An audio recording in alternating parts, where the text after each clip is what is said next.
Hello friends, ఈరోజు Sunday special chicken fry రసం.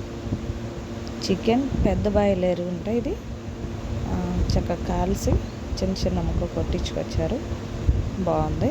దీన్ని శుభ్రంగా కడిగి 2-3 సార్లు చక్కగా ఒక గిన్నెలో తీసుకుని ఒక 2 టేబుల్ స్పూన్ అల్లం పేస్టు, ఒక 2 టేబుల్ స్పూన్ కారం, కొంచెం గళ్ళుప్పు, ధనియాల పౌడర్ వేయాలి. చక్కగా వేసినాక చీలికలు చేసిన పచ్చిమిర్చి. ఫ్రెండ్స్, ఆయిల్ పోయకూడదు, నేను అలా మర్చిపోయి చూపించాను, సారీ.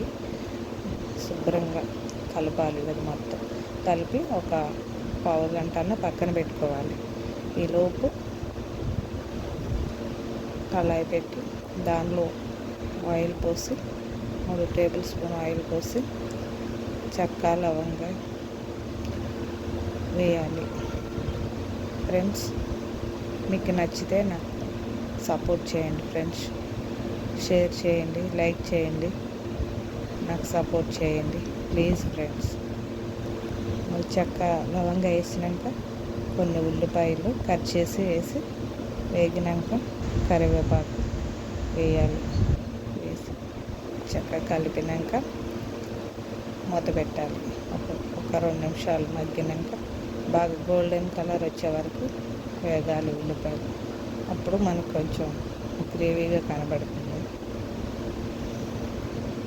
అయింది, కలర్ వచ్చే వరకు వేగని ఇప్పుడు చికెన్ కలిపి పక్కన పెట్టుకున్నాం కదా, అది వేయాలి. వేసినాక చక్కగా వేగింది, దాన్ని బాగా మగ్గనివ్వాలి. ఎందుకంటే అది పెద్ద బాయిలర్ కదా, కొంచెం టైం పడుతుంది. కొంచెం బాగా ఉడికినాక లాస్ట్లో కొత్తిమీర వేసి తీసేస్తే చాలా అంటే చాలా టేస్టీగా ఉంటుంది. వైట్ రైస్లోకి చాలా బాగుంటుంది. చూడండి ఫ్రెండ్స్.